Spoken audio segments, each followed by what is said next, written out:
Phone करके bank fraud करने वालों ने अब एक ऐसा नया तरीका निकाल लिया है जिससे अब देश का कोई भी शख्स, आम हो या खास, वीआईपी हो या वीवीआईपी, अब देश में किसी का भी बैंक अकाउंट सेफ नहीं है।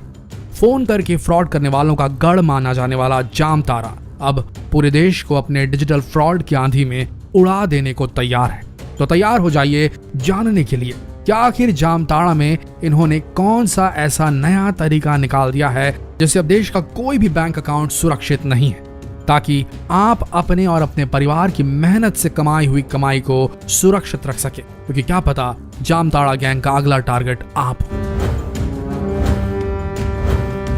ऑनलाइन बैंक फ्रॉड या फिशिंग अटैक की जब भी कोई घटना होती है तो उसका सबसे पहला तार जामताड़ा से जुड़ा होता है। रांची झारखंड से 250 किलोमीटर दूर एक जिला है जिसका नाम है जामताड़ा, और इस जिले में लंबे समय से ऑनलाइन फ्रॉडियों का एक गैंग चल रहा है जिसे कहा जाता है जामताड़ा गैंग।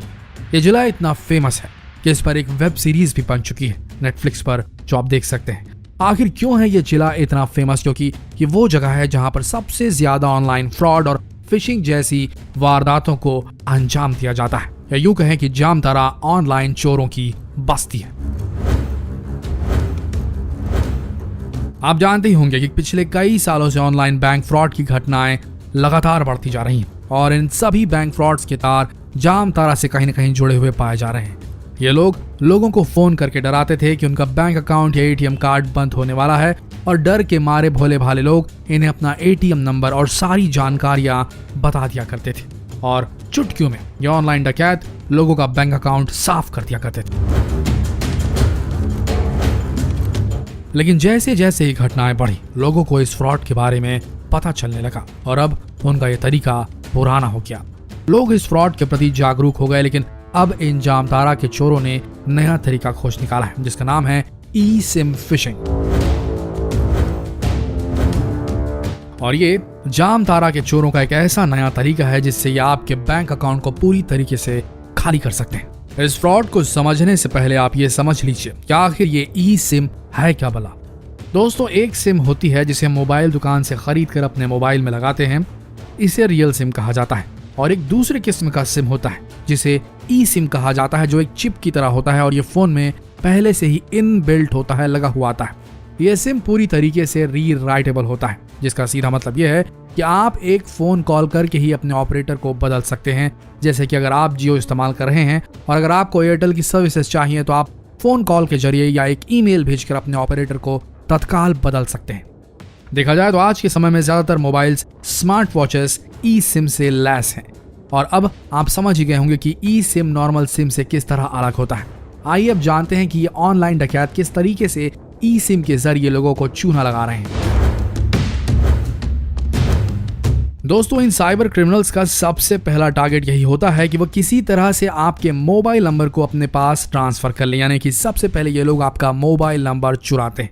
और इस काम को अंजाम देने के लिए इनका सबसे पहला स्टेप होता है कुछ फोन नंबर्स को तलाशना, जिसके लिए ये फोन डायरेक्टरी की मदद लेते हैं। उसके बाद ये कुछ मोबाइल नंबर्स को चुनते हैं और उन मोबाइल नंबर से सभी बैंक वेबसाइट में लॉगिन करने की कोशिश करते हैं। लॉगिन करने के वक्त अगर कोई भी मोबाइल नंबर ओटीपी मांगता है तो समझ लीजिए उन्हें उनका शिकार मिल गया।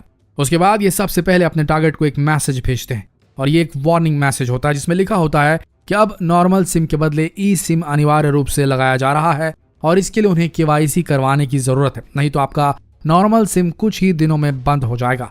मैसेज भेजने के कुछ मिनटों बाद ये जो चोर होते हैं ये कस्टमर केयर एग्जीक्यूटिव बनकर अपने टारगेट को फोन करते हैं और उनसे कस्टमर की बेसिक डिटेल्स ले लेते हैं। साथ ही कस्टमर से आग्रह करते हैं कि वो अपने नेटवर्क सर्विस प्रोवाइडर को एक ईमेल भेज दे जिसमें लिखा हो कि उन्हें ई सिम एक्टिवेट करवाना है। इस प्रोसेस से आप समझ सकते हैं कि कस्टमर ने खुद ही अब ई सिम की डिमांड अपने नेटवर्क ऑपरेटर से कर दी है। जब कस्टमर के ई सिम की प्रोसेसिंग का काम पूरा हो जाता है तब नेटवर्क सर्विस प्रोवाइडर कस्टमर को एक QR कोड ईमेल के जरिए भेजता है, और ये QR कोड साइबर क्रिमिनल्स किसी भी तरह से हासिल कर लेते हैं। जब ये क्रिमिनल्स उस QR कोड को हासिल कर लेते हैं तब ये अपनी ई सिम वाले फोन पर आपका नंबर एक्टिवेट कर लेते हैं। अब इससे होता यह है कि आपका नंबर अब वो क्रिमिनल इस्तेमाल कर रहे हैं और कुछ ही दिन में आपका फिजिकल सिम कार्ड डीएक्टिवेट हो जाता है। अब जब क्रिमिनल्स के पास आपका फोन नंबर एक्टिवेट हो गया है, तब ये इस फोन नंबर से जुड़े जितने भी बैंक अकाउंट से उन्हें स्कैन कर लेते हैं और उसके बाद जहां पर भी एटीएम पिन की जरूरत नहीं होती है, वहां ये आपके मोबाइल नंबर के जरिए ओटीपी के द्वारा आपके बैंक अकाउंट को साफ करते चले जाते हैं। हाल ही में फरीदाबाद पुलिस ने 5 लोगों को ई सिम फिशिंग के मामले में अरेस्ट किया है, जिनमें से 4 जामताड़ा के हैं और इन अपराधियों ने कबूला है कि उन्होंने अब तक 300 से ज्यादा बैंक अकाउंट को साफ किया है। लेकिन सबसे बड़ा सवाल ये उठता है कि आखिर इस फ्रॉड से कैसे बचे। तो सबसे पहला पॉइंट, अगर आपके पास कोई भी कस्टमर केयर एग्जीक्यूटिव का फोन आता है तो उन्हें अपनी कोई भी पर्सनल जानकारी या बैंक से जुड़ी जानकारी कभी ना दे।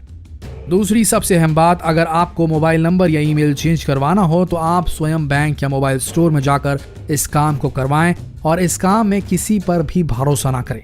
तीसरी सबसे अहम बात यह है कि अगर आपके पास कोई भी मैसेज आता है जिसमें कोई लिंक हो तो उस लिंक को कभी ना खोलें। तो दोस्तों, जितना हो सके इस वीडियो को शेयर करें और लोगों को इस नए किस्म के फ्रॉड से बचाने के लिए जागरूक करें। जितना हो सके इस वीडियो संदेश को शेयर करें फेसबुक, व्हाट्सएप, यूट्यूब पर, ताकि लोगों तक ये संदेश पहुंच सके।